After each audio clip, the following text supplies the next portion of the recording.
Tonight I'm thinking about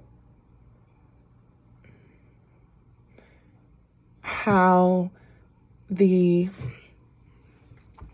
things that people are trying to communicate in terms of the meaning of life and what reality is like and the shifts that are happening in the collective, the energy upgrades, all of this stuff that's occurring, the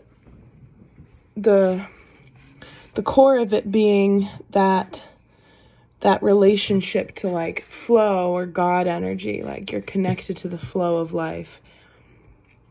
And I'm thinking about how that idea is what people have come to understand as ineffable, indescribable, can't be captured in a picture or a song.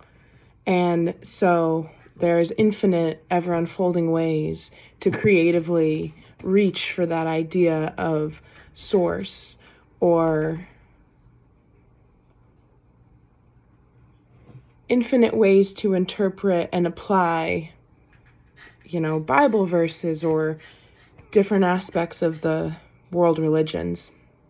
And so like all of it, in terms of creative music that I've been drawn to over the years, I was listening to a playlist. I've been really drawn to the years 2012 and 2018 this week, in terms of my personal history and what I was healing at that time and releasing and going through, but also musically.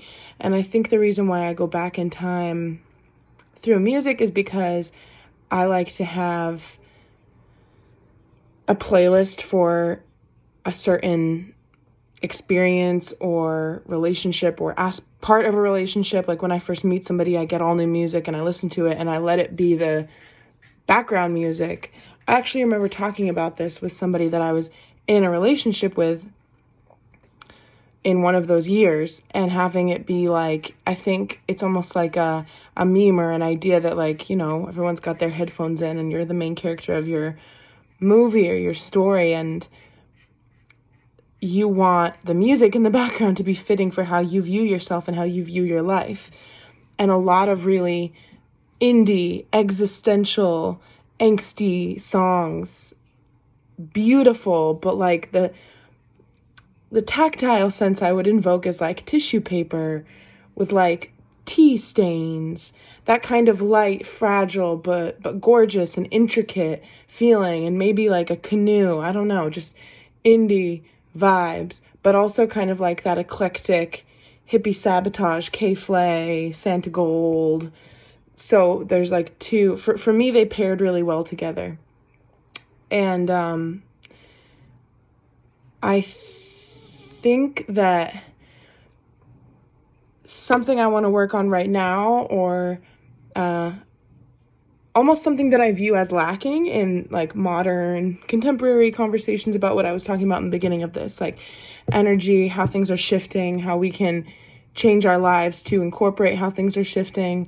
So number one, it is so difficult, I think, for people to experience what they're shifting and process it in real time. We always process in these stages. It's like this phasal existence of like, looking back on that week, I was really stressed and I wasn't really grounded and I wasn't doing things to my character. And then it played out in the following week. And now I'm back to being good because I took steps and I balanced. And to some extent, that's just being human, and it's okay to do that. You're not always on top of your game. I've been having a bit of a chaotic experience lately and have really needed to, I think, turn inward and to myself and to my habits and my balance a lot more than I'm used to. Usually those things come fairly naturally and my energy can be extended more to my creative projects and my work, and it hasn't been such this week. And so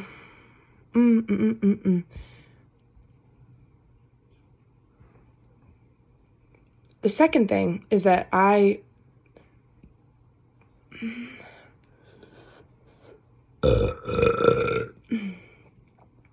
secondly, it can be useful to rely on different sources. Like I follow a handful of intuitives, healers, oracle tarot readers on Instagram or YouTube, and like to synthesize all these different interpretations that people are getting from source to kind of corroborate my own experience, and it can be incredibly validating, because I think that, like, over time especially, not every person who interprets information from source is going to resonate with you. You might be on a different frequency from that person, and your experience is resonating with a different interpretation. Over time, you can, like, find the people that have a similar vibration and therefore a similar interpretation of what is happening in the collective, what is happening. By the way, what is happening in the collective is kind of like always this chaos that it takes a long time to translate. So I think in terms of how things are reflected in, even on like sources like social media, I feel like it takes a long time to kind of like ripple out and understand how things went. It's like that retroactive evaluation of how things were going. And I think when it comes to different channels and like divinely guided messages, people are moved to share at different times. I am moved to share, like, for instance, I'm recording this video and I don't necessarily intend on sharing it right away, but I am sharing because I'm moved to do so, right? So the understandings that resonate with me over time, I have not in a personal way, but unfollowed or muted, and then, followed or found different accounts and kind of curated this feed of other healers' information that supports my experience. And I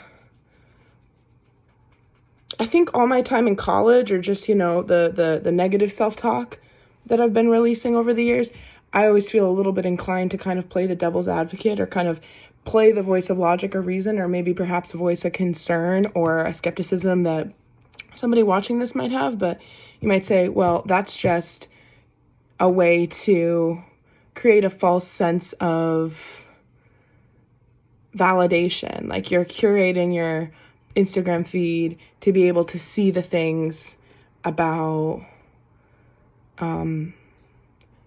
spirituality, what the stars are doing, what's happening in the collective, the 3D, the 5D, the energy.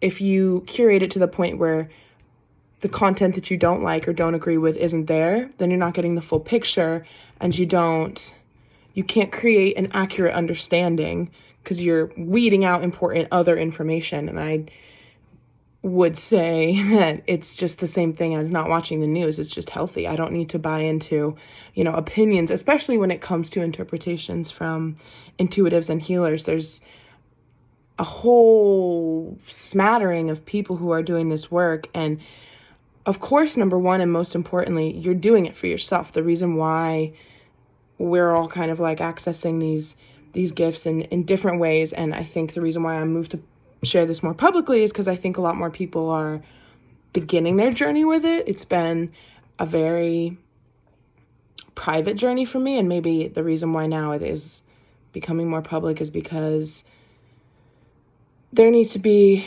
a more open conversation, and I see myself formulating my career around this. But, oration, explanation,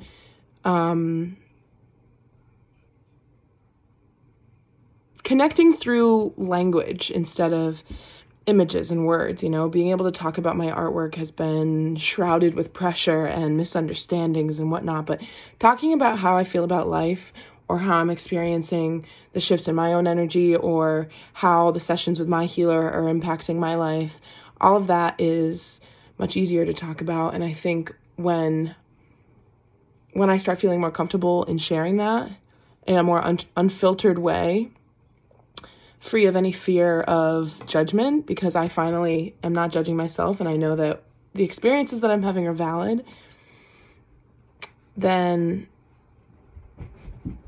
oh, hello. Oh, hello. Should we go outside? Okay. So what I'd like to do is create art and music, but also through this spoken platform, and perhaps videos that have images worked in. There's a quote, I think it's Nikolai Tesla or Terence McKenna, something about needing the right metaphor to fully understand something. That is going to become a much larger focus for me. And I've always loved words as tools and playthings to help us kind of see things from so many different angles and wrap our minds around the things that, maybe we were told in one way and we learned about something in one way, but like, how can you say it again? How can you paint it a different way? How can you equate and conflate two things that we actually might have seen or were told to be different than one another? How is all of this kind of coming together? Because I think that's what my understanding, at least, anchoring the 5D, it's like our hearts, our minds, our spirits, we want to be in this place, but like the 3D is still like the words, the systems, the structures, and the disconnect for me is like, it's about consciousness. Like these words, like I almost want to think about this exercise where it's like an intro to art class where they're like, tell us what art is without using these 10 words. And the words are visual, feeling, I don't know. But I almost want to take an approach now of how can we talk about the metaphysical, energetic, astrological, social, political climate that is our world and ostensibly our universe today without using this terminology, but still using words and not just kind of, hiding behind my artwork. And I don't think I ever have been doing that. I've been doing very important work for myself, but I would be, lying a little bit if I said that I haven't always aspired to be capable of sharing in a much more fearless and unguarded manner. So peace and blessings. Let's hope it works out for me. And for the collective, because I think that's part of what my mission is. That being said, I've been completely sober since New Year's Eve, and it's February 4th. And it's time to pop some champagne.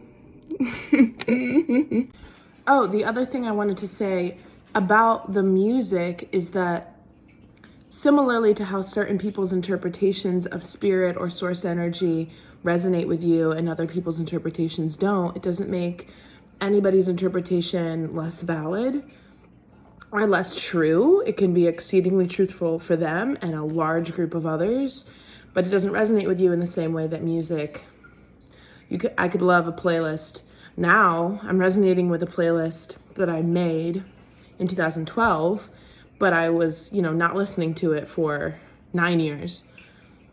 Songs that I forgot existed, and then you listen to it and I'm right back in that flow because I'm, whatever this is unwinding within my spirit. I'm getting all these layers, all these things unfurling, healing. But that's what I wanted to make the comparison to, how different things are going to resonate. And there is not one. I would say the biggest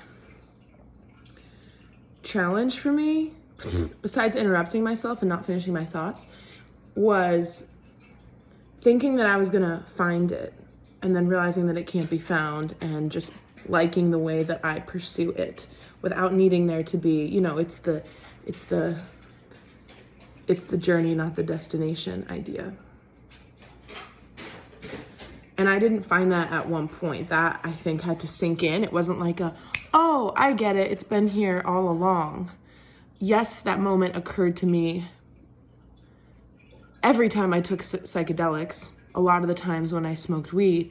But to enact that and ground that in your everyday life, that wasn't something that I could keep around. And now that I have grounded that idea in my reality, I want to create as much content as I can in as many different ways as I can, as